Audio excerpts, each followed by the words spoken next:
Sir बताइएगा हमें ये अवार्ड्स आपको कहाँ कहाँ से मिले हैं? नहीं, ये तो लिखा हुआ है इन पर। ये उर्दू अकेडमी दिल्ली का है अवार्ड जी। ये भी उर्दू अकेडमी दिल्ली का है। और ये किसी संस्था का है, YMCA। जी। ये कतर का है। ये कतर बाहर आप गए थे? हाँ।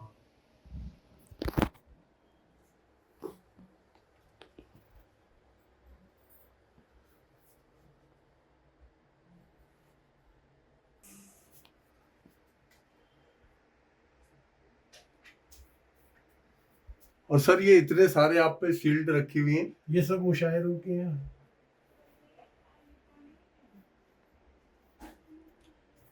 सारी मुशायरों की हैं ये। तो सर आप तो इतना सफर कर रहे हैं, आज यहाँ बस मिल ही गए आप हमें किस्मत से। ये हमारी किस्मत है कि आप हमें यहाँ मिल गए।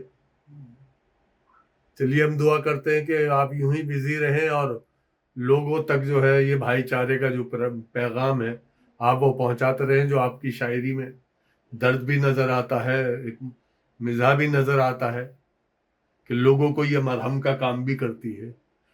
शुक्रिया सर, हम ये सब दिखाएंगे आपका। आदाब हाजरीन, आज हम आपकी मुलाकात अदब के सतून से करा रहे हैं कि जिसके ऊपर एक संजीदा शायर से ज्यादा जिम्मेदारियां हैं। संजीदा शायरी जो होती है उसको आप एक हंसते हुए आदमी को सुना दीजिए तो उसकी दुनिया बदल जाती है। लेकिन मज़ाहिया जो शायरी होती है, मज़ाहिया शायरी इंसान के अंदर और हर एक परेशानी को जो है हंसकर सहने का बड़े मुख्तलिफ अंदाज शायरी के सामने आते हैं। तो मज़ाहिया शायरी का वो अंदाज है जिस पे ये शायरी का मयार टिका हुआ है। हालांकि इस दौरे हाजिर में शायरी सभी कर रहे हैं, मज़ाहिया शायरी भी कर रहे हैं, पॉपुलर मेरिटी हो या के और भी बहुत सारे दीगर शोरा हजरात हैं। लेकिन मैं यहां जब शायरी सुनता था, मज़ाहिया शायरी, एक प्रोफेसर साहब हैं पाकिस्तान से आया करते थे, अनवर मसूद साहब। वो बहुत प्यारे अंदाज में अपनी बात को कहते थे। मैं ये समझता हूं कि आपकी शायरी भी कहीं ना कहीं उन्हीं से मैच खाती है। ये शायरी आपकी, आप जब संजीदगी की बात करते हैं तो बड़े मुस्कुराकर के लगता है जैसे जख्म पर मरहम भी लगा दिया हो। लेकिन आपकी शायरी जगाती भी है, आपका अंदाज किसी से मैच नहीं होता। तो ये मुख्तलिफ अंदाज क्यों हुआ है? असल में क्या है असलम साहब जी, शायरी कोई ऐसी चीज नहीं है कि आप इसे कोई प्लानिंग करके करने लगे। जी। ये एक खुदादाद सलाहियत है और जिसे खुदा दे वही शायरी, वही शेर मौजू कर सकता है। मेरा मानना ये है। जो उलमाए कराम ने, जो अदब के बड़े बड़े लोग हुए हैं, नक्काद हुए हैं, मुहक्किक हुए हैं, उन्होंने शायरी को एक उसके दर्जे में रखा है जो अल्लाह से जिसका डायरेक्ट कांटेक्ट होता है, इल्हामी दर्जे में। हाँ, इल्हाम नहीं, इसमें सबसे पहला तो वही होती है जो पैगंबरों पर आती है जी, जिन्हें फरिश्ते लेकर आते हैं, जिब्रील अलैहिस्सलाम। एक इल्हाम होता है जो वलियों को होता है, और एक आमद होती है, ये तीसरे दर्जे का है, ये आमद होती है, इसको ये शायरी के जिम्मे में आता है जी।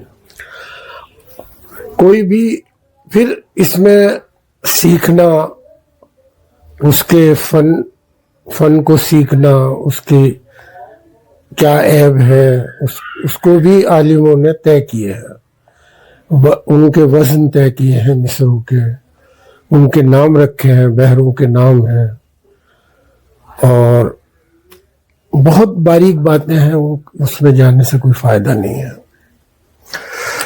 तो जब कोई शायर मशाक हो जाता है, मश्क उसकी, तो उसे कोई ख्याल आता है तो उसे शेर में ढालने में कोई दिक्कत नहीं होती है।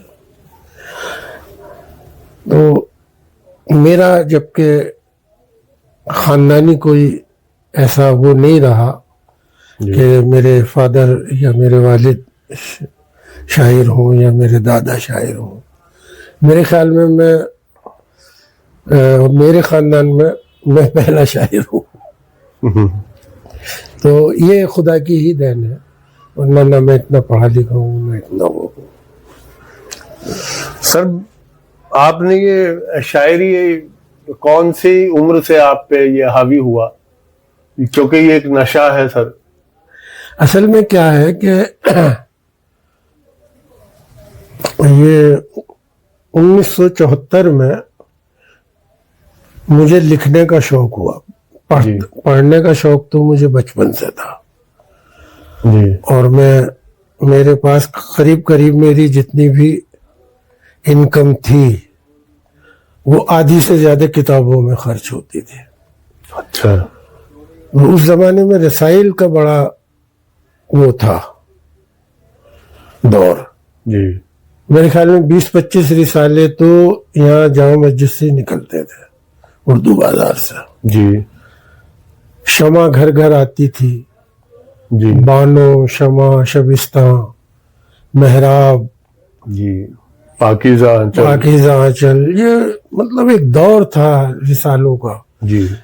एक शबिस्ता था डाइजेस्ट, जी। ये भी शमा वालों का था। तो उसमें शबिस्ता में तलखीस आती थी नॉवेल्स की। जी।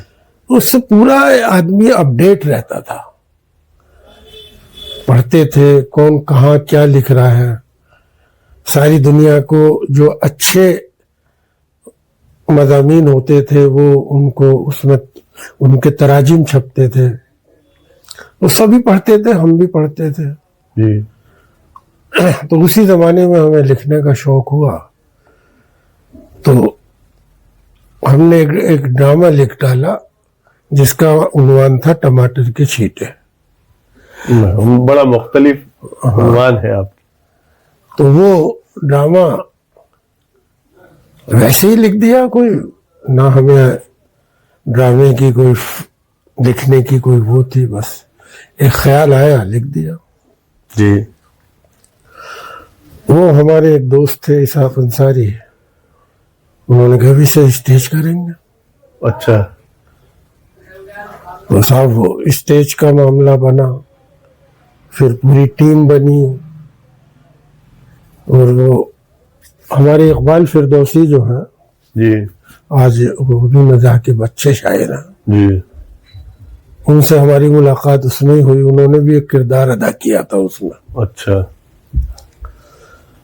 तो वो एट रैंडम बहुत मकबूल हो गया ड्रामा।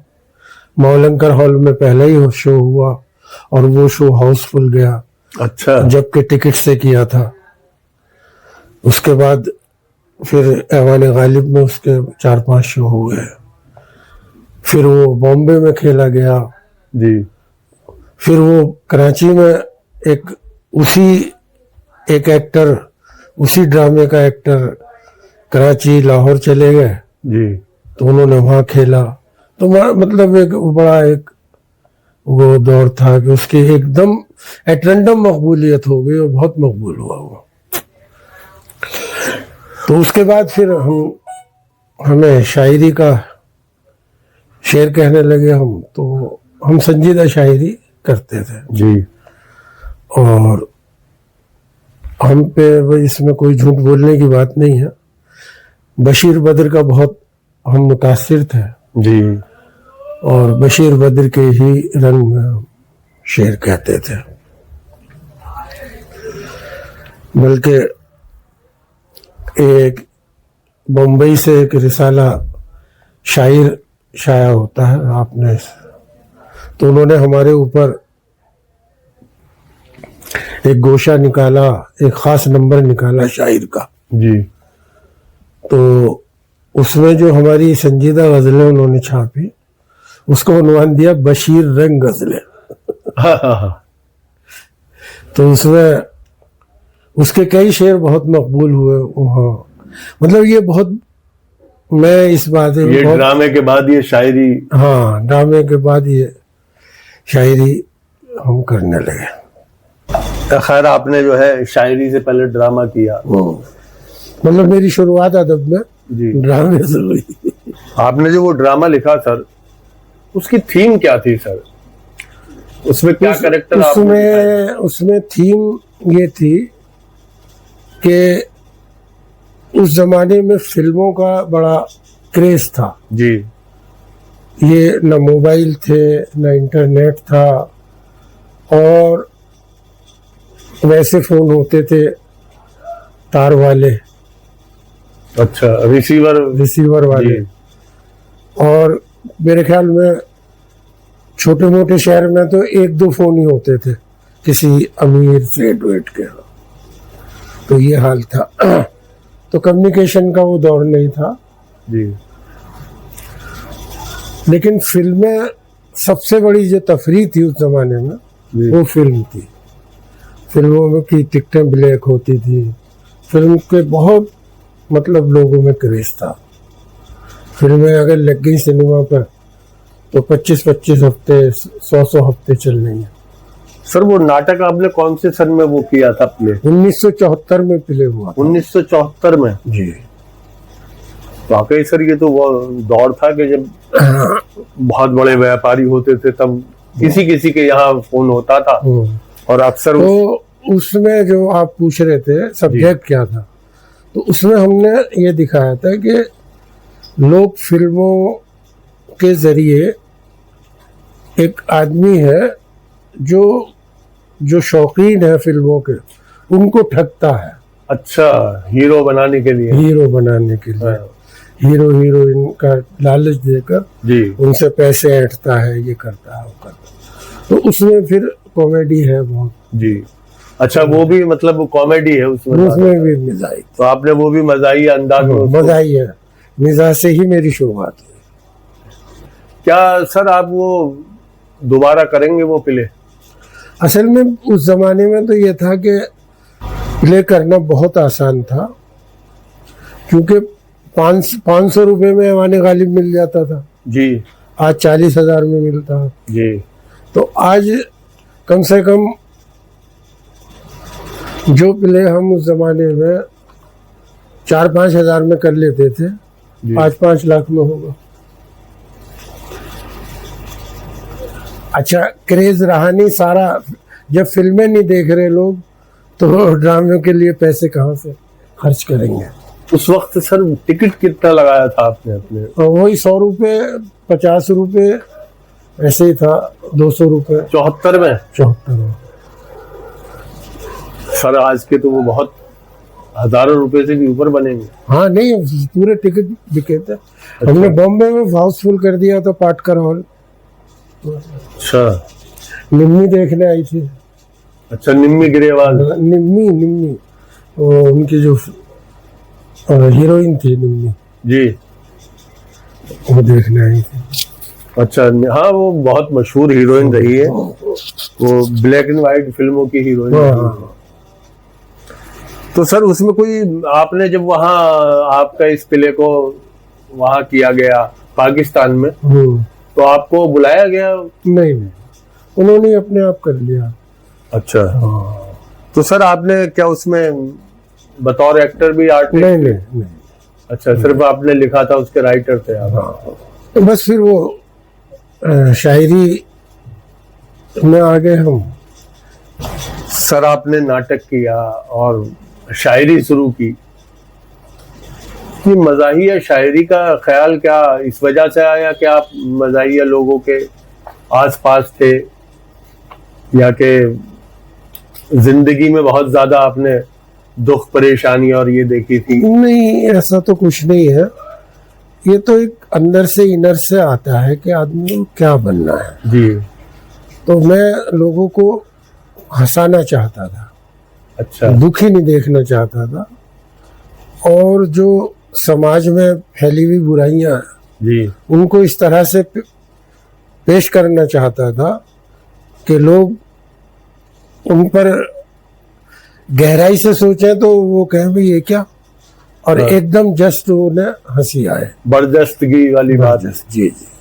मैं ये समझता हूँ कि ये 100 में से कोई एक आध बिरला होता है जिसके अंदर ये खूबी होती है कि उससे कोई सवाल किया जाए और वो फौरन जवाब दे दे।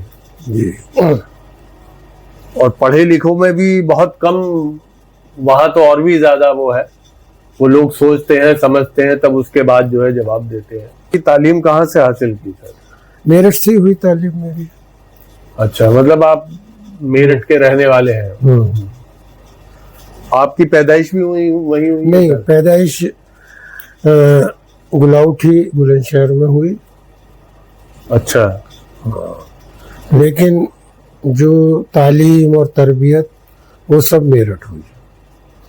अच्छा, मतलब ये है कि आप गुलाउठी जो है वो आपकी पुश्तैनी जगह है? हाँ, जन्मभूमि जी, कह लीजिए। जी जी जी। वो गुलाउठी है। आपके वो सारे बड़े वहीं रहा करते थे, दादा? हाँ, वालिद साहब वहीं थे। जी। तो असल में क्या है कि वो बहुत उलझ जाएंगे। जी। वालिद साहब पुलिस में थे, अंग्रेजों की, ब्रिटिश में। जब देश आज़ाद हुआ तो उन्होंने छोड़ दिया। अच्छा। उसके बाद फिर वो 1962 में वो मेरठ आ गए, तो हम सभी लोग मेरठ आ गए। तो सर वो नौकरी जब आपके वालिद साहब उसमें करते थे अंग्रेजों के यहाँ, तो जाहिर सी बात है कि यहाँ इंडियन गवर्नमेंट ने भी ये चाहा होगा कि ये अपने पद पर बने रहे।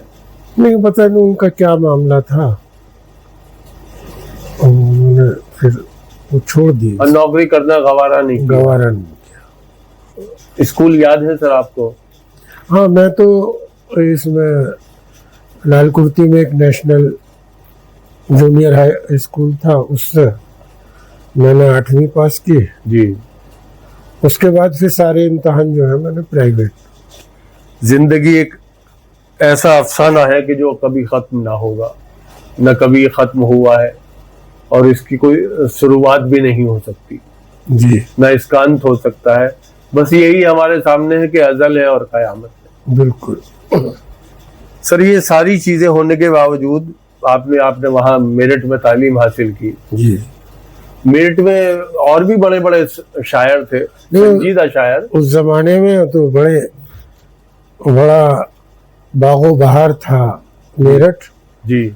हफीज मेरठी थे। जी जी। बशीर बद्र थे, जमील मेरठी थे। जी। और पंडित अमरनाथ थे। जी। अभय कुमार अभय थे।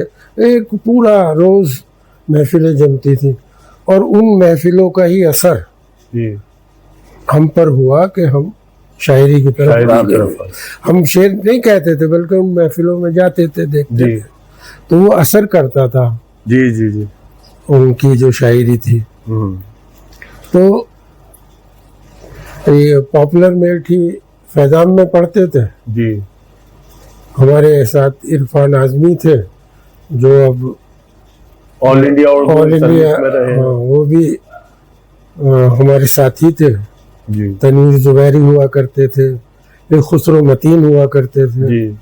तो मेरठ में हमारा उसी माहौल का असर था कि हमें ये शायरी का रोग लगा। हाँ, रोग, खैर ये अच्छी बात है। सर हम ये चाहते हैं कि आप अपनी कोई मज़ाहिया उस वक्त की पुरानी। मैं आपको एक वाकया सुनाता हूँ। जी। कि बशीर बद्र ने एक शेर कहा था कि कोई हाथ भी न मिलाएगा जी जो गले मिलोगे तपाक तपाक से। ये नए मिजाज का शहर है, जरा फासले से मिला करो। जी। तो उस जमाने में ये गजल उन्होंने कही थी और बड़ी मशहूर हुई उस जमाने में जी। ये गजल।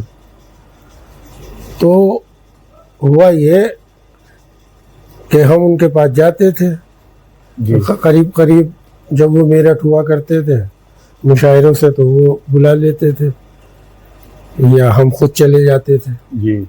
तो उन्होंने कहा ये आज एक गजल हुई है। अच्छा। तो ये गजल उन्होंने ये गजल सुनाई हमें। जी तो मैंने वहीं बरजस्ता 4 मिसरे निज़ाम में जी इसी जमीन में कह दिए। जी। तो वो ये थे कि कभी ये नगर कभी वो नगर, हाँ। कभी ये नगर कभी वो नगर, कभी ये सफर कभी वो सफर, यहाँ कौन आता है बाद में ये पड़ोसियों से पता करो। हाँ हाँ। न सलीम खां की तुम्हें खबर, न करीम खां पे रखो नजर, पढ़ो रोज रोज मुशायरे, किसी रोज घर भी रहा करो। वाह वाह वाह। तो साहब वो बड़े तहाका लगा, कहका लगा, यार क्या यार बढ़िया तस्वीर की है तुम। वाह वाह। तो बड़ा पसंद आया कि यार तुम ये संजीदा जी छोड़ो, मिजाज में कहा करो तुम, तुम्हारा जो ज़राफ़त तुम्हारे अंदर है जी। और ये बड़ा मुश्किल फन है। लेकिन दूसरी बात यह है कि इसमें लोग हैं भी नहीं, तुम्हारी जल्दी पहचान बनेगी इसमें। उनका मशवरा ही था। बस सर, शायरी के लिए ये बहर का जो मालूम होना, ये सब औजान का और इसमें काफियों का होना, तो इसके लिए एक उस्ताद की जरूरत होती है सर। जी। तो क्या सर आपने भी उस्ताद बनाए इसमें? मेरे उस्ताद थे सैयद अजमत काज़मी जी। और वो अरूज के इतने माहिर थे कि आप मिसरा बोलिए जी और 1 मिनट में तख्ती कर देते थे। अच्छा। तो हमने उनसे कहा कि साहब हमें भी ये सिखाइए जी, तख्ती करना। हम कैसे पता करेंगे हमारा मिसरा बहर में है या बहर में नहीं है। जी। तो उन्होंने ये कहा कि इस बहर के चक्कर में आप ना पढ़ो। जी। अगर आपको उस्ताद बनना है तो फिर बहर सीखो, और अगर आपको शायर बनना है तो सिर्फ इतना अरूस आपको मैं सिखा दूंगा कि आप ये मालूम कर लोगे कि आपका मिसरा बहर में है या बहर में नहीं है। बस, और इससे गहरे अगर इस समंदर में उतरोगे जी तो फिर तुम बहरे ही हो जाओगे। कि उनका कहना ये था कि आज तक कोई उस्ताद जी ये जो बहरों से शेर कहता है जी वो बड़ा शायर नहीं बना। जी जी जी। हाँ, वो उसी में कागजों में और बहर में ही उलझ के रह जाते हैं जो शायरी के रमूज में और उसकी उसमें। तो 2 तरह से शायरी वो बताते थे कि 2 तरह से शायरी होती है। जी एक लहर की शायरी होती है, एक बहर की शायरी होती है। जी।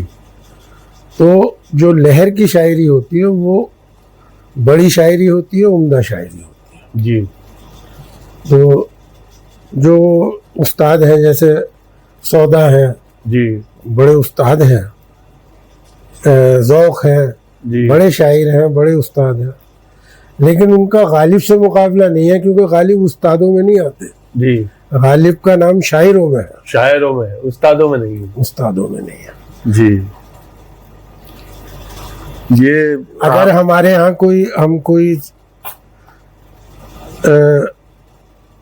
चीज इस्तेमाल करें, कोई बात इस्तेमाल करें और उस पर कहीं एतराज हो जाए तो हम अगर गालिब की मिसाल देंगे जो गालिब नहीं है तो नहीं मानी जाएगी। ज़ौक़ की मिसाल देंगे तो एक्सेप्टेबल है। मतलब अगर कोई बहर के बारे में या मिसरे के बारे में बात करेगा तो उसको गालिब को छोड़ के जवाब देना पड़ेगा। मोमिन खान हाँ, सौदा का जिक्र है, ज़ौक़ का दें, ज़ौक़ जी, या दाग का दें जी।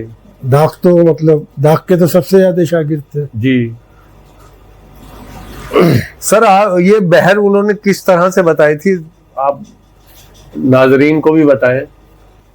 एक तो मौजूनियत होती है आपके जहन में, जी अगर आप मौजूनियत तबाह हैं तो आपका जो जहन है वो खुद बता देगा कि मिसरा बहर में है या बहर में नहीं है। बात उसमें होनी चाहिए, पैगाम पूरा होना चाहिए। ख्याल बड़ी चीज है। जी। शेर में अगर ख्याल नहीं है तो वो फाइलातुन फाइलातुन फेलुनी है, बस और कुछ नहीं। जी जी जी, हाँ वो बस उसके औजान ही रह गया। हाँ, बस बस। शेरियत उसमें नहीं रही, उसके लवाजमात हो शायरी के बिल्कुल होने बिल्कुल बेहद जरूरी है शायरी में। हाँ दिलकशी फिर नहीं आती है बिल्कुल और वो एक खाली जो है वो एक हेडिंग रह जाती है, जी। जिसको ये कहना चाहिए कि वो किसी नाटक का नाम भी नहीं हो सकता। बहरहाल बड़ी दिलकशी होती है शायरी में, तो ये दिलकशी खत्म हो जाती है अगर बहर के चक्कर में ज्यादा रहते हैं। बहुत कीमती बात बताई है कि अपनी बात जो है शायर की पूरी होनी चाहिए। मैं अपने उस्ताद का भी दो शेर सुनाना चाहूंगा आपको। वो कहते हैं कि बहरे अल्फाज में उतरो तो संभल कर उतरो, बहरे अल्फाज में उतरो तो संभल कर उतरो, इसमें लहजों के भी गिरदाब हुआ करते हैं। हाँ हाँ हाँ हाँ। बहरे अल्फाज में उतरो तो संभल कर उतरो, इसमें लहजों के भी गिरदाब हुआ करते हैं। वाह। नुक्ता चीनी तो बुरी बात नहीं है, लेकिन नुक्ता चीनी के भी आदाब हुआ करते। वाह वाह वाह वाह, ये हमारे उस्ताद का है। वाह वाह वाह वाह। जो कि लगभग बड़े लोग जो है, बड़े उस्ताद शायर जो है, वो इसको अपनी जिंदगी में अमल में लाते हैं। अगर कोई शायर पढ़ रहा हो, यानी कोई भी नया शायर पढ़ रहा हो, तो उसको बरसरे महफिल टोका नहीं करते और उसको बाद में अगर उसको जब उनके पास पहुंचता है उसको शाबाशी देते हैं और धीरे से बता देते हैं, भाई ये जरा दोबारा देख लीजिएगा। जी जी जी जी जी बिल्कुल ये। हालांकि वो कभी भी ये नहीं कहते कि भाई आपने यहाँ गलती की है, और उनका ये मकसद नहीं होता। उनका मकसद ये होता है कि आपने जो लिखा है आप उसको दोबारा चेक कर लीजिए जी, ये और बेहतर हो सकता है या इसमें ये फनी एतबार से कमी है। जी जी, ये चीजें हैं, हम ये देख रहे हैं, हमने अपनी जिंदगी में भी देखे हैं। हमने भी बहुत ऐसे अशार कहे हैं जी, जो हमें लोगों ने कहा कि ये अशार जो बहर में तो है, लेकिन इससे पहले इस बहर को इस्तेमाल नहीं किया गया। अच्छा। मैं भी, मेरे एक बहर में अशार थे, मोइन शादाब ने भी ये बात बोली कि जावेद भाई आपने ये नई बहर जो है वो, मैं उसमें अभी तक ये गजल के 7 शेर कह पाया। 7 के बाद में एक कथा भी उसमें मैंने कोशिश करी, 2 कथा मिसरे हुए हैं उसमें, वो भी नहीं हो पाया कंप्लीट। यानी आसान नहीं होता है, लेकिन शायरी जो है, शायरी एक कैफियत है दिल की जो जिंदगी में इंसान पे गुजरती है या कि जो इंसान देख रहा है। आप दौरे हाजिर के वो शायर हैं कि आपकी शायरी जो है वो समाज का आईना भी है। आप तंज भी करते हैं और आप बड़ी संजीदगी से बात कहने की बजाय उसको मुस्कुराकर ऐसे अल्फाजों में पिरोकर कहते हैं जैसे शहद हो। शहद से ज्यादा मीठी बात होती है मज़ाहिया शायर की, लेकिन उसका जो असर होता है उसके उस शेर के अंदर समाज की उस बीमारी का जिक्र होता है और उसकी दवा भी होती है। जी। तो सर कोई और आप अपनी एक आध ऐसी गजल सुना दीजिए सर, को हजल नाम दिया जाए। यानी ये भी अभी नया ही नाम है हजल भी? नहीं, हजल नहीं, हजल है जी। इसका जो तलफ्फुज है हजल है। हजल जी। बहुत शुक्रिया, आपने ये सारे, हम लोग गलतियां करते हैं और आप वो गलतियां हमें बता रहे हैं, हम इसके भी शुक्रगुजार हैं जी। तो मैंने असल में जब मिजाह में सबका एक अपना तरीक़ा कार होता है जी। एक तो मैंने कोशिश की कि लफ्जों से जी मिजाह पैदा किया जाए जी। और लफ्जों से कैसे, मैं आपको बताता हूँ कि एक बहुत मशहूर शेर लिया हमने कृष्ण बिहारी नूर का। जी। कृष्ण बिहारी नूर कहते हैं कि मैं जिसके हाथ में एक फूल दे के आया था, मैं जिसके हाथ में एक फूल दे के आया था, उसी के हाथ का पत्थर मेरी तलाश में है। वाह। अब आप इसमें देखिए कि कोई मिजाह की गुंजाइश है।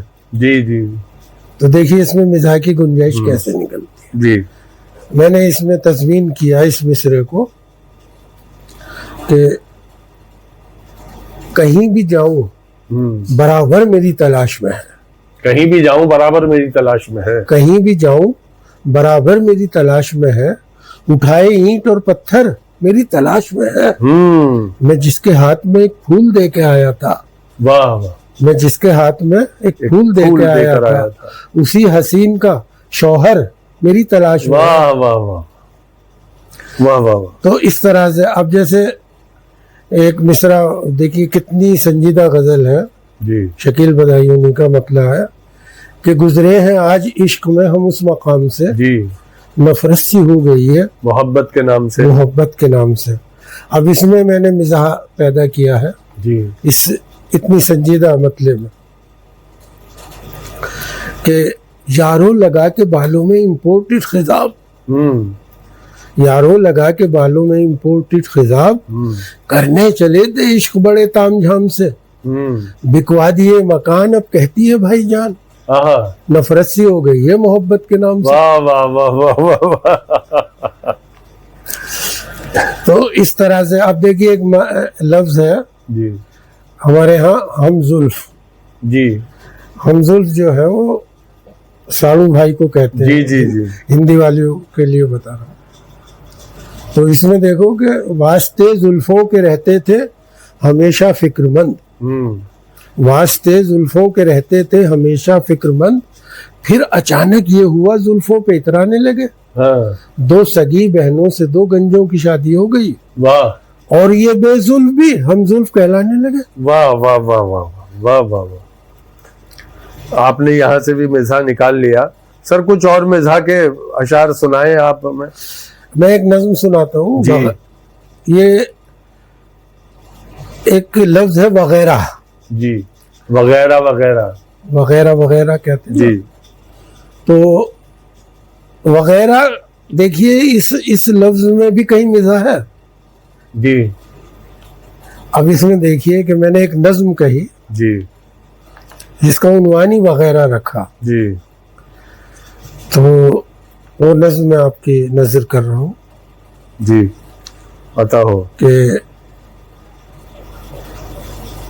बड़ी ही आजिज़ी से मैंने एक खातून से पूछा, बड़ी ही आजिज़ी से मैंने एक खातून से पूछा, जवानी ढल रही है और तुम हो आज तक तन्हा, सितंबर में 44 की तुम होने वाली हो, चमक हुस्नो जवानी की भी अब तुम खोने वाली हो, जवानी के अंधेरे का सवेरा क्यों नहीं करती, कहा मैंने कि तुम शादी वगैरह क्यों नहीं करती। वो परवरदा नई तहजीब की खातून ये बोली, मजे की जिंदगी है मिलते ही रहते हैं हम जोली। वाह। मैं अपनी रात का ऐसे सवेरा करती रहती हूँ, फकत शादी नहीं करती वगैरह करती रहती हूँ। वाह वाह वाह वाह वाह वाह वाह वाह। सर हमने पिछले दिनों अखबार में पढ़ा था कि आपके ऊपर पीएचडी की गई थी, वो कौन से मुल्क में की गई है सर? ये पाकिस्तान में हुई है। एक लड़की है आयशा रऊफ जी, तो उन्होंने वो थीसिस लिखा है हमारे ऊपर। हमारी एक किताब है पेन ड्राइव जी, जो 2012 में शाया हुई थी जी। तो उस किताब पर उनका जो थीसिस है, जो उनका मकाला है, उस पर बेस है जी। तो उसमें हमारी जिंदगी पर भी बात की है और उस किताब की शायरी पर भी गुफ्तगू है जी, हुई है। सर आप मेरठ से दिल्ली तक का सफर कैसा रहा आपका? नहीं, मेरठ से मैं तो पॉजिटिव हूँ। मेरठ में से मुझे दिल्ली ने बहुत कुछ दिया और मेरा जितना भी नाम या शोहरत हुई वो दिल्ली से ही हुई। लोगों का ये मानना है, बहुत सारे इस वक्त ये शायर हैं वो ये कहते हैं कि शायरी का जो वो स्तर है वो गिर गया है, अब वो पहले वाला मयार नहीं रहा शायरी का। सर इसके बारे में आपका क्या कहना है? नहीं, बिल्कुल लोगों भाई मेरा तो ये कहना, ज़बान खल्क को नक्कारे खुदा समझो, बजा कहे जिसे दुनिया उसे बजा समझो। जी, ज़ौक़ साहब का शेर है जी। बजा कहे जिसे दुनिया उसे बजा समझो, ज़बान खल्क को नक्कारे खुदा समझो। वाह। तो जो खल्क कह रही है वो बिल्कुल सही कह रही है। सर कितना गिर चुका है, आपने कोई शेर में डाला इसको? हाँ, कई शेर हैं मेरे इसमें जी, और इससे लोग नाराज भी हैं मुझसे। जाहिर सी बात है, आप उन पे तंज करेंगे तो नाराज होंगे। अब ये शेर है कि शरफू शरीफ शद्दन शौकीन जा रहे हैं। शरफू शरीफ शद्दन शौकीन जा रहे हैं, पढ़ पढ़ के खुद पे सूरे यासीन जा रहे हैं। बहरों में कहने वाले पहुंचे न ओखला तक, बेबहर कहने वाले बहरीन जा रहे हैं। वाह वाह वाह। तो ये स्तर हो गया है। सर आपने बहरीन का जिक्र किया तो हमें ये याद आया कि आपने बैरूनी मुल्क का भी सफर किया है। सर उस बैरूनी मुल्क के सफर को किस तरह से आपने आसान किया और वहाँ क्या भारत की आपने पहचान छोड़ी, उसके बारे में भी हमें बताएं। नहीं, वो शायद 2016 या 15 में का जिक्र है। जी, 15-16 में या 18 में, याद नहीं मुझे जी। मतलब था यही दौर। तो एक हमारे दोस्त हैं अतीक अंजर साहब जी, उनकी एक बज़्म है कारवाने उर्दू कत्र जी।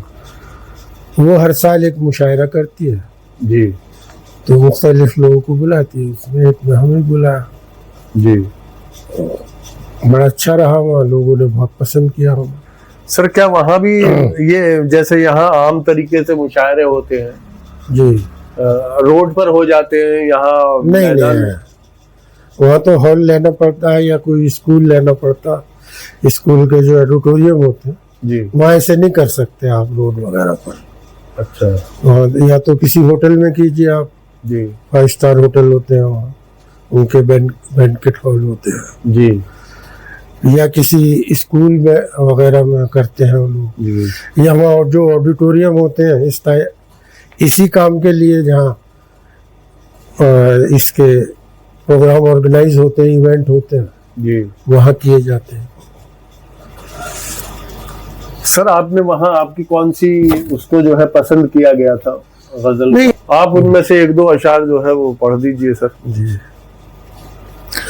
वो उसमें ये बहुत मशहूर हुआ था कि बदन पे सूट उर्दू का, गले में टाई उर्दू की। अच्छा।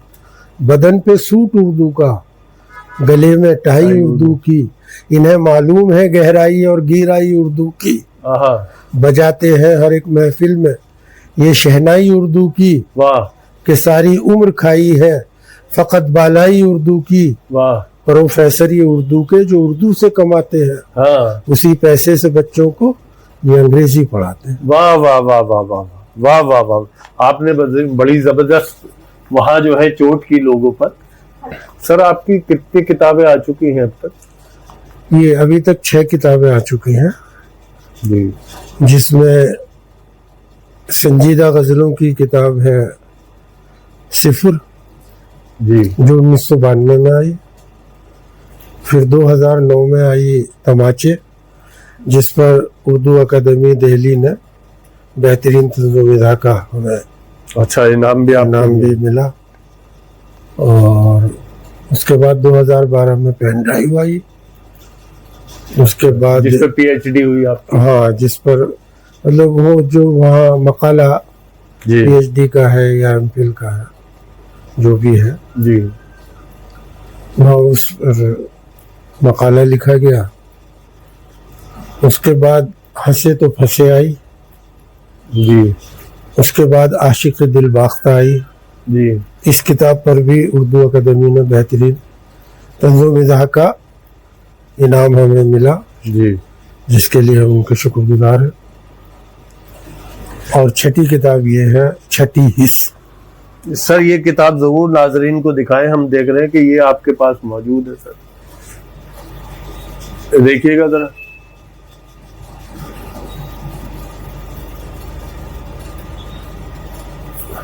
सर, बड़े मशहूर सहाफ़ी है ये, जाफर साहब। ये जो असरी और ये जाफरी, ये जाफर और ये इन्होंने असरी जाफर जटल्ली अहमद अलवी, इन्होंने इस उन्वान से हमारे ऊपर एक खाका लिखा है जी, असद रजा साहब ने। ये राष्ट्रीय सहारा के वो हैं। हाँ, राष्ट्रीय सहारा के मुदीर रहे हैं जी। और तो उसमें से जो उन्होंने शुरुआत की उस खाके की, जी उसकी कुछ लाइनें यहाँ इन्होंने जी पब्लिशर ने छापी हैं। जी। अंदर पूरा खाका है, इसके पूरा खाका अंदर मिलेगा। सर, ये आपकी नई किताब है ये? वो तो सर, ये असरी जाफर जटल्ली, मतलब इन्होंने इसलिए कहा है हमें जी कि तंज़ो मिज़ाह का पहला शायर जाफर जटल्ली था, जी जिसने उस वक्त के शहंशाह के खिलाफ एक शेर कहा था जी, और जिस पर उसे फांसी दी गई थी। और उससे कहा गया था कि हम आपकी माफ, इस शेर को आप काट दो तो हम आपकी फांसी माफ कर देंगे। असरी जाफर जटल्ली साहब को। असरी का मतलब ये है असलम साहब, आज का, जी आज का जाफर जटल्ली जो है अहमद अलवी है जी। आप यूं समझिए। तो हमने जो मतलब लोगों पर तंज किया है, जी मतलब वो उसी लेवल का है जो जाफर जटल्ली ने अपने जमाने में किया था। जी। इनका कहना ये है, अब पता नहीं वो है, इतनी काट है हमारे तंज में नहीं है, ये तो अल्लाह जाने जी। लेकिन इनका मानना ये है। सर, आप अभी तक आपकी 6 किताबें ही आ चुकी हैं जी, तो क्या इन 6 किताबों से आपको सेटिस्फेक्शन है या आगे भी आप और कुछ और बेहतर लिखना चाहते हैं? नहीं, ये तो अल्लाह की जब तक करम रहेगा, जब तक वो शेर देता रहेगा मैं लिखता रहूंगा। सर, ये सारा मज़ाहिया कलाम है आपका, इसमें हाँ। छठी ही। हाँ, मिजाहिया है सारा। सर, आप ये जो आपने नाम रखा है सर, ये बड़ा मुख्तलिफ है। ये एक पाकिस्तान के मिजाह निगार है, जी। ये है मुश्ताक अहमद यूसुफी। जी। उन्होंने लिखा, देखिए मैंने इस पर लिखा है इस्तेनाब, इंतसाब। इंतशाब। इनका कहना यह है कि हिस्से मिजाह, जी हिस्से मिजाही दरअसल इंसान की छठी हिस्सा है। जी। ओहो, हाँ, आसान तो होता नहीं निकालना, तो इसलिए हिस्से मिजाही दरअसल इंसान की छठी हिस्स है। हम्म। ये हो तो इंसान हर मकाम से बाआसानी गुजर जाता है। हाँ हाँ। तो ये इसमें जो आप देख रहे हो 1 2 3 4 5, ये तो इंसान के अंदर होती है जी। और छठी हिस्सी है वो उन्होंने इसका दे दिया है ये कार्टून का हंसता हुआ। हाँ यानी कि हंसाना आसान नहीं है। हाँ, आसान। ये इंसान की छठी हिस्सा है। सर, आपकी किताबें मार्केट में कम देखने को मिलती हैं सर, हालांकि आपकी 6 किताबें आ गई हैं। आप पब्लिशर से क्यों नहीं कहते कि और किताबें? नहीं, सारी किताबें मेरी आउट ऑफ प्रिंट है, सारी बिक चुकी हैं। मेरी किताब अमेजोन पर भी है और मेरी किताबें रेख्ता पर भी हैं जी समझे, ऐसा नहीं है, हर जगह किताब है। सर। जी सर, आप रेख्ता के बारे में बता रहे थे, तो आपकी वहाँ किताबें किस शक्ल में पहुंची हैं? वो ई बुक के उसमें है। आप मेरी सारी किताबें आप जब अहमद अलवी डालेंगे गूगल पर जी, तो उसमें सारा कलाम, अहमद अलवी का सारा कलाम वहाँ मौजूद है। अच्छा सर, आपने वो जो ड्रामा लिखा था, क्या वो भी किसी किताब में हमें पढ़ने को मिलेगा? नहीं, वो किताब में नहीं, छपा नहीं है वो, मेरे पास उस हैंड राइटिंग में है मेरी। सर हम ये चाहेंगे, हम आपसे दरख्वास्त भी करेंगे बाकायदे। आपके तो माशाल्लाह से अब आपका जो कद है बहुत बुलंद कद है दिल्ली के अंदर अदब की दुनिया में, क्योंकि आपने इसके अदब के वक़ार को जो है कायम रखा है और इसको आपने रोशन और किया है। मैं ये तो जरूर कहूंगा कि आप जो है अदब के परस्तार हैं। हालांकि बहुत सारे और भी अल्फाज हैं, लेकिन वो अल्फाज कहीं दुरुस्त नहीं होते। ये अल्फाज ज्यादा दुरुस्त है कि आप हम लोग जो है सभी अदब के परस्तार हैं। बिल्कुल खादिम है। सर आपकी गजलों में मोहब्बत के पैगाम भी होते हैं। आपने मज़ाहिया में भी बहुत कुछ कहा है मोहब्बत के ऊपर। सर आपने बीवी के ऊपर भी कभी कुछ कहा है? बीवी के या ऊपर हिम्मत नहीं हुई कभी कहने की? नहीं, बीवी के ऊपर तो हमने, हमारे ये मिसरे बहुत मशहूर है जी कि मोटी हो के पतली हो, हल्की हो के भारी हो, मोटी हो के पतली हो, हल्की हो के भारी हो, बीवी वो हमारी या बीवी वो तुम्हारी हो। आहा, कहता है हर एक शौहर ये कान में शौहर के, हाँ, बीवी वही प्यारी जो अल्लाह को प्यारी हो।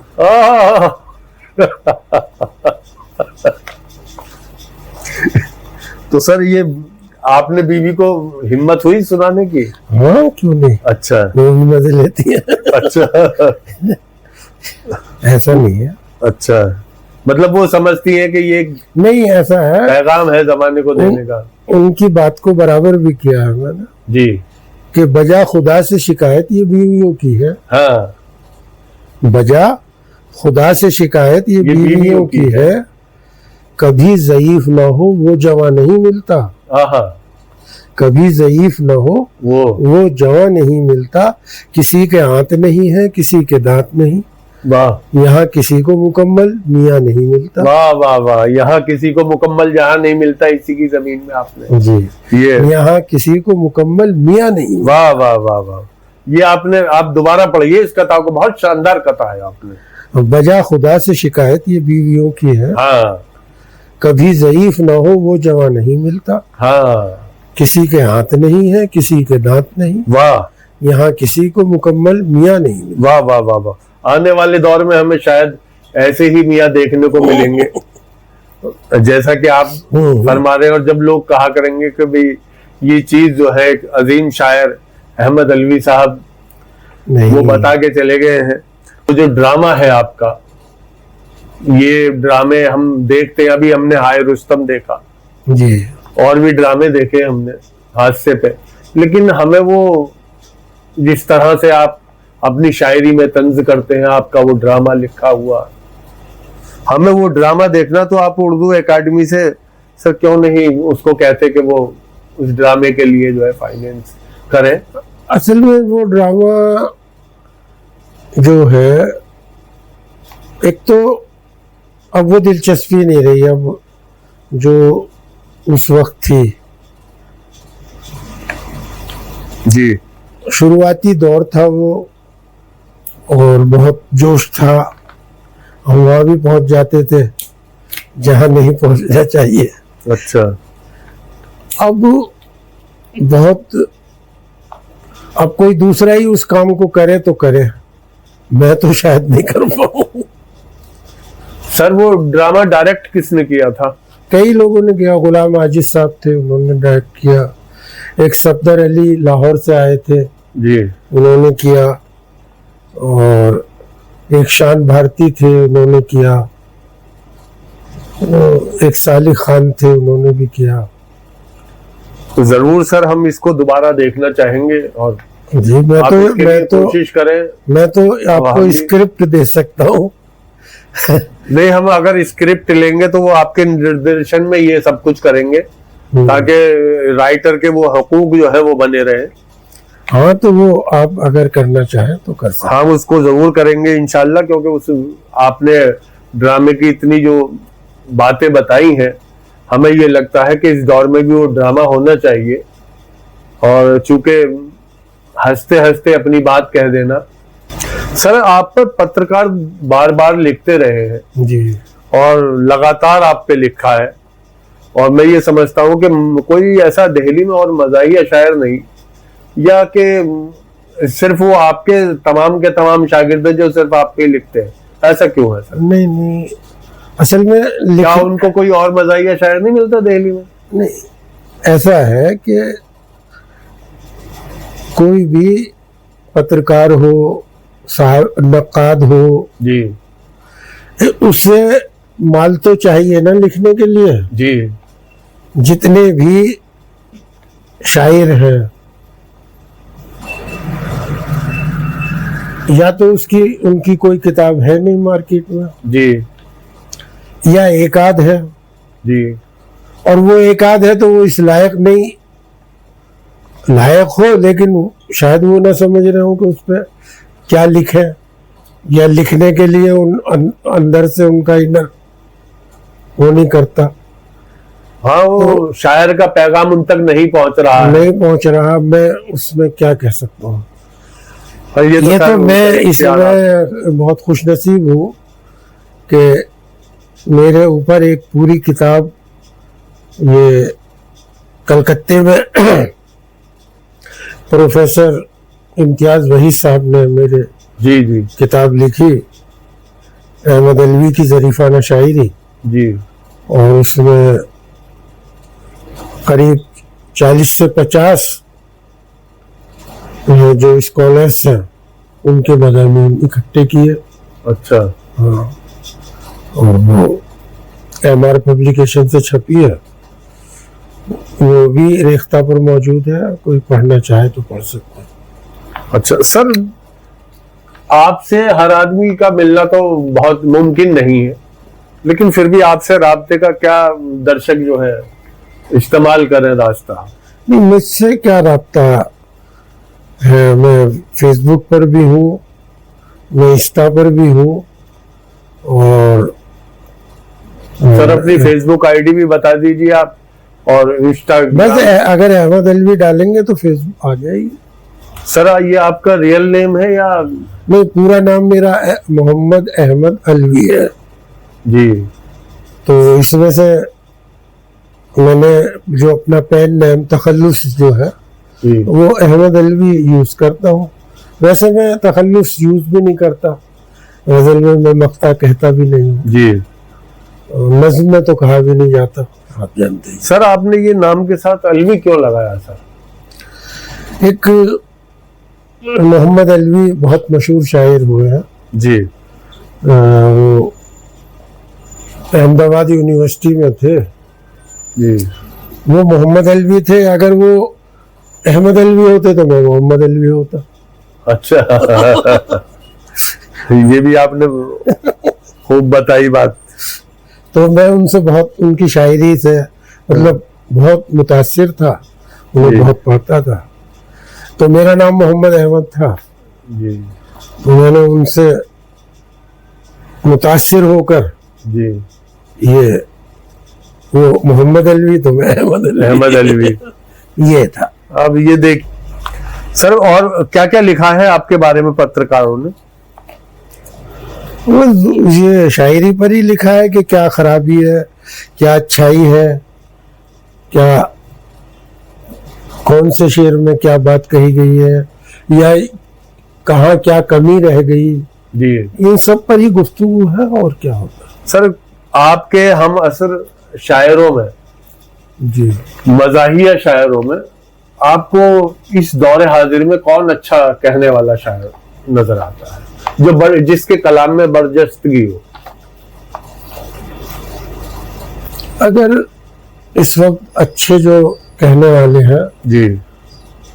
उनमें अनवर मसूद बहुत अच्छा कह रहे हैं।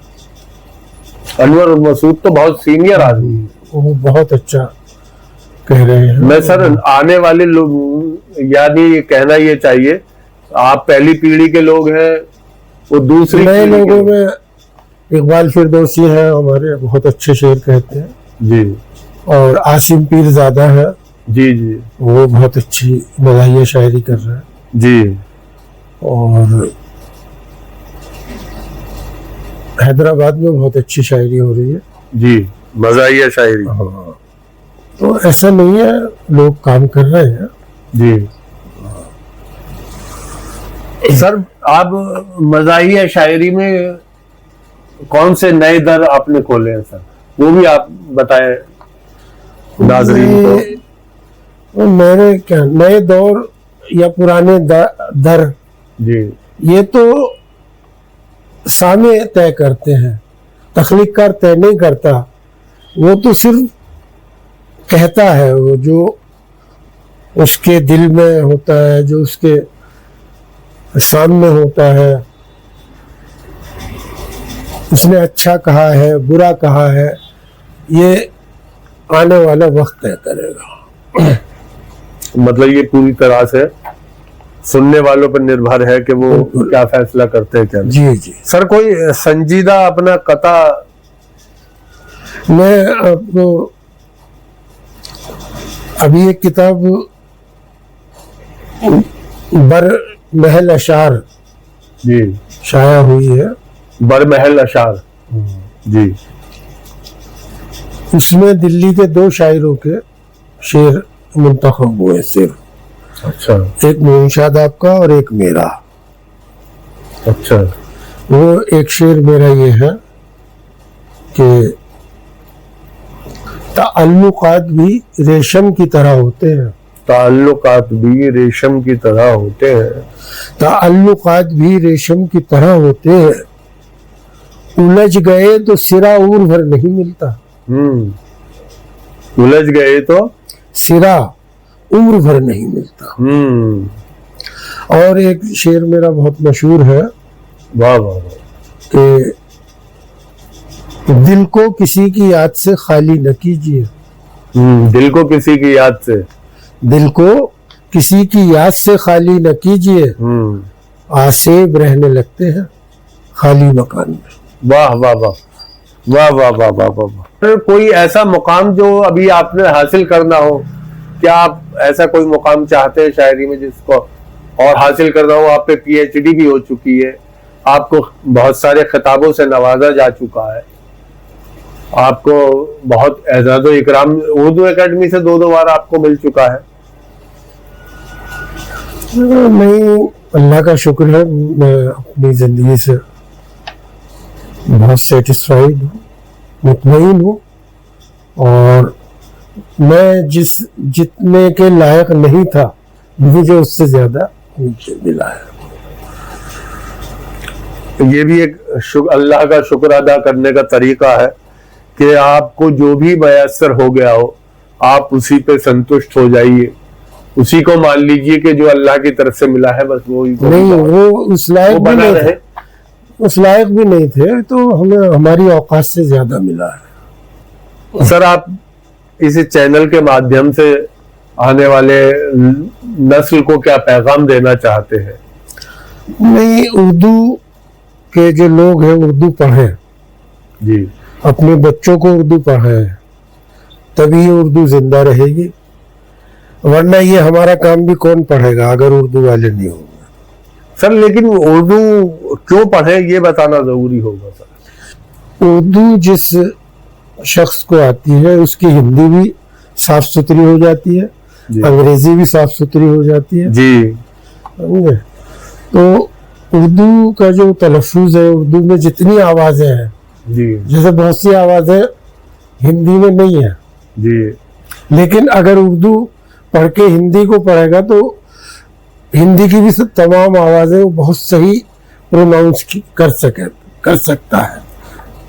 सर ने देखा होगा उर्दू वालों की हिंदी परफेक्ट होती है।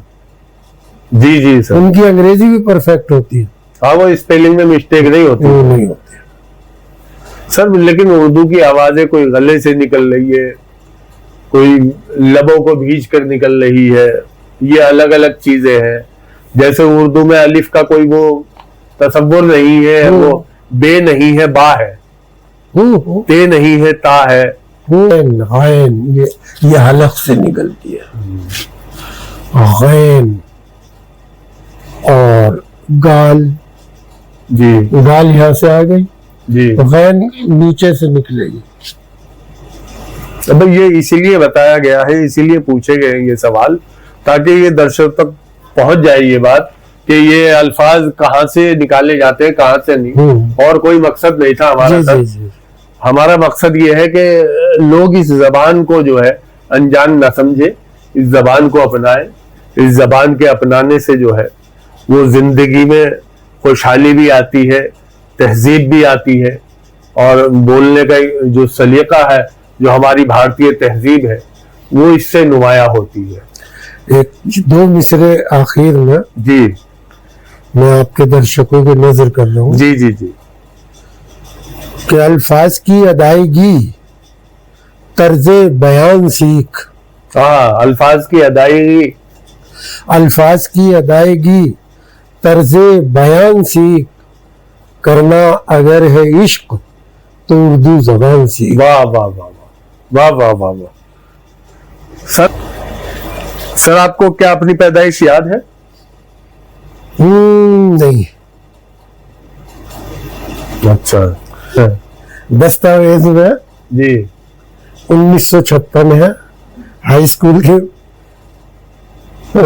सनद में, और एक्चुअली में शायद जो माँ बाप बताते रहे जी, वो 1954 है। क्योंकि आप सरकारी नौकरी में नहीं रहे तो इसलिए हाँ। बेखौफ बता रहे हैं। इल्म एक समंदर है और इसमें नीचे बैठना पड़ता है, और धीरे धीरे ही ये चीजें आती हैं। हमने भी सब ऐसे ही सीखा है। बिल्कुल। सर आपके परिवार में कौन कौन है? आप पहले भाइयों में बताइए। भाई कोई नहीं है, मैं अकेला हूँ अपने बाप के। अच्छा, भाई बहन भी? बहन 3 है। अच्छा, 3 बहनें हैं। आप बता दीजिए, उनके नाम बता दीजिए तीनों बहनों के। एक का नाम रईसा बेगम है जी। एक का नाम नफीसा बेगम है, उनका इंतकाल हो गया, और मेरी छोटी बहन जो है वो शहनाज है। जी। और मेरे 3 लड़के हैं और 4 लड़कियां हैं। अच्छा, 3। आप उनके नाम भी बता दीजिए सब। मेरे एक बेटे का नाम आसिफ है, मोहम्मद आसिफ। जी। दूसरे बेटे का मोहम्मद आरिफ, और तीसरे बेटे का मोहम्मद काशिफ। जी। और जो बेटियां हैं, एक का नाम शाजिया है, जी। और एक का नाम इरम परवीन है, एक का नाम रमशा है, जी।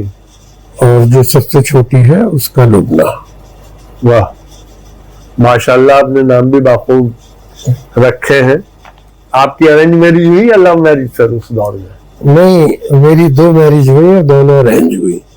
अच्छा, तो अब आपकी दोनों बेगमें हैं अभी तक? नहीं।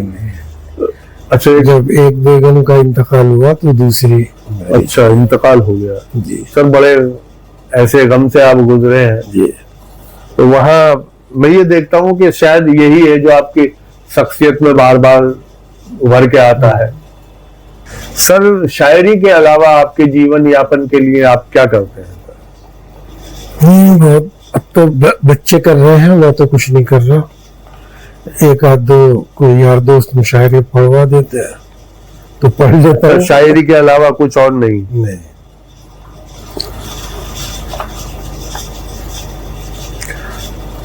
सर आपकी ये दूसरी शादी कौन से सन में हुई है? 1984 में। अच्छा, 1984। ये सर शायरी के अलावा और आपने कुछ जरिया माश के लिए कुछ सीखा था काम सर? मैं अखबार में एडिटर रहा, भू भारती में सब एडिटर रहा, और अलवी समाचार एक अखबार था उसमें एडिटर रहा, और मतलब सब लिखने पढ़ने का ही काम रहा। बस वहीं से वो जॉब मिलती थी, वही मुख्तसर तनख्वाह होती है सर इनकी। हाँ बस। तो सर अब अभी भी आप किसी अखबार के लिए लिखते हैं? नहीं, अब तो नहीं लिख रहा मैं तो। सर और उर्दू अदब के लिए आप कोई अलग से काम करना चाहते हैं या कोई काम कर रहे हैं? नहीं, मैं कुछ नहीं कर रहा शायरी के अलावा। और सरकारी जो मुशायरे होते हैं उनमें तो अच्छा खासा पेमेंट होता है, ऐसा कुछ नहीं है। सर शायरी में और क्या कमाल करना चाहते हैं आप? कमाल तो अल्लाह रब्बुल इज्जत ही कराते हैं, आदमी के बस की नहीं है कमाल करना। वही कोई काम ले ले हमसे जी तो ले ले। लेकिन सर आप छठी हिस्स की, आपने अभी किताब ये आपकी आई है, छठी हिस्स का मतलब ही ये है कि आप आने वाले समाज को क्या, कैसा समाज देखना चाहते हैं भारत में?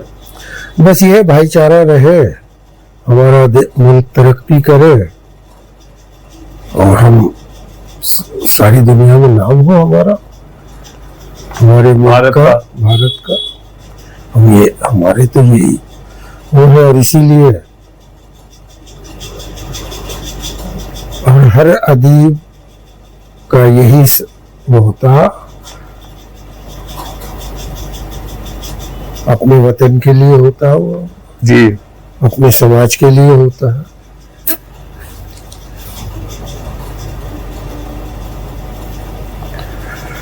सर ये सारी बातें हर कोई चाहता है।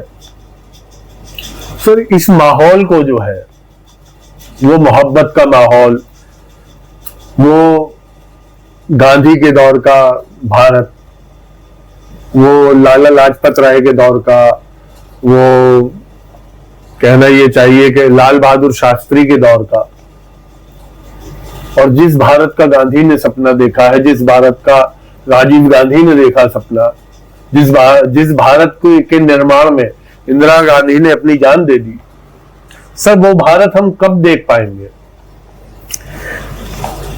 और किस तरह से उसको देख सकते हैं? नहीं, आज भी भारत उन्हीं का भारत है जी।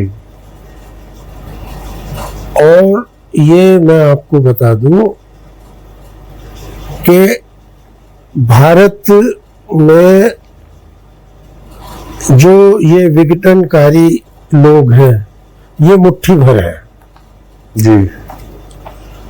और आज जो भारत गांधी के चाहने वाले हैं, अंबेडकर के चाहने वाले हैं, वो 80% है जी। इसीलिए आज भारत एक है, जुड़ा हुआ है। और गांधी को कोई नहीं मार सकता दुनिया में। आपने बहुत अच्छी बात कही। गांधी क्योंकि कोई इंसान नहीं है, गांधी एक विचार है। हाँ। और विचार कभी नहीं मरता। गांधी कोई किसी शख्सियत का नाम नहीं है, गांधी एक विचार है, विचार की कभी मृत्यु नहीं होती, वो अमर होता है। दुनिया में जो कारनामा गांधी ने किया है वो आज तक किसी ने नहीं किया। अहिंसा से उन्होंने हर काम अहिंसा से किया और ये साबित किया कि बिना खून खराबा किए, बिना लड़े भी अपने टारगेट को पाया जा सकता। जी जी जी जी। हाँ वाकई वो जो विचारधारा है एक भारत में गांधी, भारत में नहीं है जी, पूरे वर्ल्ड में है। कहीं भी जाइए आपको गांधी का मुजस्समा मिलेगा। जी हाँ, क्योंकि गांधी एक शख्सियत नहीं रही, गांधी एक विचारधारा हो गई। हाँ। जो लोग पढ़ने वाले हैं जी, हर लाइब्रेरी में गांधी की बायोग्राफी मिलेगी आपको, दुनिया में कहीं चले जाइए।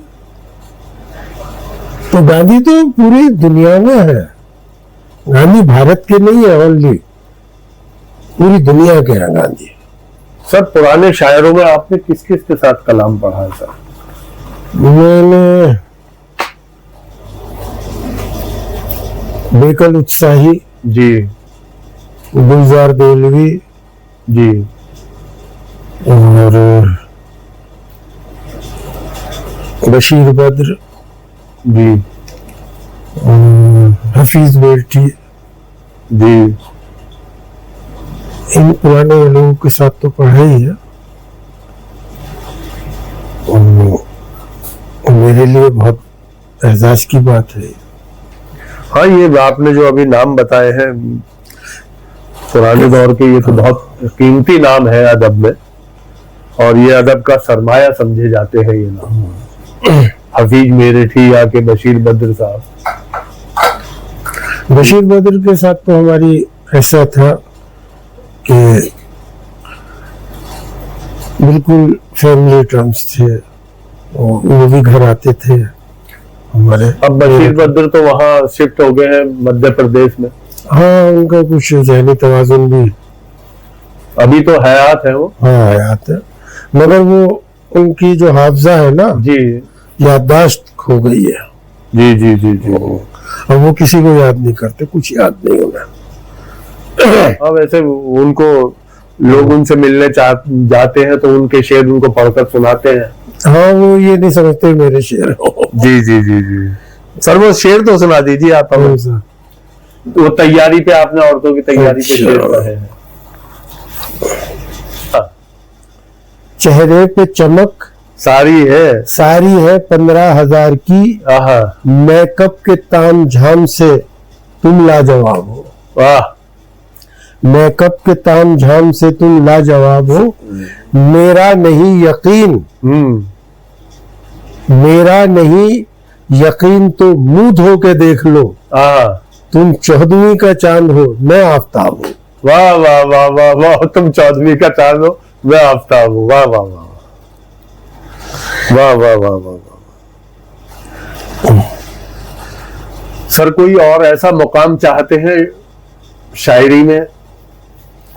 नहीं, रिकग्नाइज जो रिकग्निशन मुझे मेरी जिंदगी में मिला है, मैं समझता हूँ कि मैं इस लायक नहीं था। सर मज़ाहिया शायरी नए लोग भी आ रहे हैं, वो किस तरह से अपने सही ट्रैक पर आए जिसमें तंज भी हो, मिज़ा भी हो? असल में क्या है कि जो नए लोग आ रहे हैं जी, उनमें सीखने की ललक नहीं लगती मुझे। सीखने की ललक होना जरूरी है। वो जरूरी है जी। हम रात को 2-2 बजे तक जब हम सीखना चाहते थे जी तो हम महफिलों में 2-2, 3-3 बज जाते थे, घर नहीं आते थे। जी। उस्ताद के पास ही बस बातें हो रही हैं, फन पे वो बात कर रहे हैं, बता रहे हैं ये ऐसे ये ऐसे, और हम बैठे हुए सुन रहे। आज हमारे पास कोई नहीं आता कि साहब कोई आप बताएं, हमें सिखाएं या कैसे, मतलब वो आदाब मतलब शायरी के वो सीखने वालों में नहीं है। अच्छा, सबसे बड़ी बात क्या है कि अगर जी किसी को मैं 4 या 5 गजलें कह ली हैं जी, और उसने 2-4 मुशायरे पढ़ लिए, तो वो अपने आप को अपने से बड़ा उस्ताद उसके यहाँ कोई नहीं होता। फिर सबसे बड़ा उस्ताद मतलब गलत फहमी का शिकार बहुत जल्दी हो जाता है। शायरी एक अलग चीज है, इसको पढ़नी पड़ती है, और इसमें दोस्तों की भी जरूरत होती है और इसमें उस्ताद की भी जरूरत होती है। बगैर उस्ताद के किसी फन को नहीं तराशा जा सकता है, किसी शख्सियत को नहीं तराशा जा सकता है। भले ही सामने वाला पारस हो, लेकिन उससे मिलने वाला हर कोई तांबा जो है वो पारस नहीं हो सकता, सोना नहीं बन सकता, जब तक कि उसके अपने अंदर कुछ खूबियां ना हो। और ये खूबी है अपनी इस्लाह। यहाँ जो लोग करना चाहते हैं अपनी, आज भी मोहतरम अजीजम अहमद अलवी साहब अभी अभी फरमा रहे थे आपसे कि सीखने की ललक बेहद जरूरी है, सीखना चाहिए। और मैं ये समझता हूं, मैंने अपने उस्तादों से सुना है सर, कि शायरी को सुनना ज्यादा अच्छा है। आप सुनते रहेंगे तो अच्छी शायरी कर पाएंगे, आप पढ़ते रहेंगे तो अच्छी शायरी कर पाएंगे। अगर आप पढ़ना छोड़ देंगे, आप सुनना छोड़ देंगे तो आप शायरी नहीं कर पाएंगे। मुताला तो बहुत जरूरी है, मुताला ही सब कुछ है। जी जी। बिना मुताले के कुछ नहीं हो सकता। अच्छा, कई शायर हैं हमारे जो नौजवान उभर रहे हैं जी, उनका भी उन्होंने भी तायुन नहीं किया कि वो मिज़ाह लिखेंगे। कभी वो मिज़ाह लिख रहे हैं, कभी संजीदा लिख रहे हैं, कभी वो नाटक कर रहे हैं जी, कभी लतीफे सुना रहे हैं। मतलब उनका भी सबसे बड़ी बात यह है, कहीं कोई भी काम, एक पुरानी कहावत है कि किसी एक फन को सीखने के लिए 7 जन्म की जरूरत है। हाँ, आप 7 फन एक जन्म में कैसे सीख सकते हो? और ये 7 फन की आपने बहुत शानदार मिसाल दी है। वो बहर जो है असल बहरे, वहीं से वो 7-8 बहरे हैं। सर, ये आपने शायरी के, अपनी शायरी के मायार को तो कम से कम गिरने नहीं दिया। हाँ, बस कोशिश की है। हर एक शायर की अपनी जिम्मेदारी है कि वो अपनी शायरी के मायार को ना गिरने दे। भाई, आदमी का काम कोशिश करना है। समाज के मायार को तो कोई रोक नहीं सकता। बिल्कुल। सामने वाला अपने मायार को चाहे तो घटा ले, चाहे बढ़ा ले, लेकिन खुद शायर जो है वो शायर अपने मायार को रोक सकता है कि वो अपने मायार को ना गिरने दे। शायरी भी अल्लाह तबारक व तआला की तरफ से जब किसी को मिलती है इनाम, तो इसकी भी हिफाजत भी जरूरी है। इसको लिखना भी चाहिए और इसको किताबों में रखना भी चाहिए, और शायरों की किताबें भी पढ़नी चाहिए, क्योंकि अगर हम किताबें पढ़ेंगे तो ये नए दर खुलते हैं हमारे सामने। वो दर विज्ञान के भी हो सकते हैं, वो दर दुनियादारी के भी हो सकते हैं, वो दर जिंदगी के भी हो सकते हैं। बहुत बहुत शुक्रिया सर कि आपने इतना वक्त हमारे इस चैनल को दिया, और हमारी ये कोशिश होती है कि हम ऐसे लोगों का भी इंटरव्यू करें जो गोशा नशीनी में है, एक तरह से जो बिकते नहीं है। बहुत अच्छा। क्योंकि वो अपने मयार को कायम रखे हुए हैं सर, इसलिए हमने ये ख्याल किया कि आप तक पहुंचा जाए, और हमने इसके लिए बहुत दिन से ये कोशिश कर रहे थे कि हम आप तक पहुंचे, लेकिन आज ये मौका हमें मिला। आपने इतना अपना कीमती वक्त दिया सर। हम यही दुआ करते हैं अल्लाह से कि अल्लाह आपको और बुलंदी दे, और आप समाज की बात जिस तरह से रखते हैं समाज के सामने, वो आप रखते रहें और हमारे ये रास्ते रोशन होते रहें। बहुत बहुत शुक्रिया सर। आपका भी बहुत शुक्रिया कि आपने अपने चैनल पर मुझे अपने सामीन से, अपने दर्शकों से गुफ्तगू करने का मौका फराहम किया। मैं बहुत शुक्रगुजार हूँ। जी, बहुत शुक्रिया।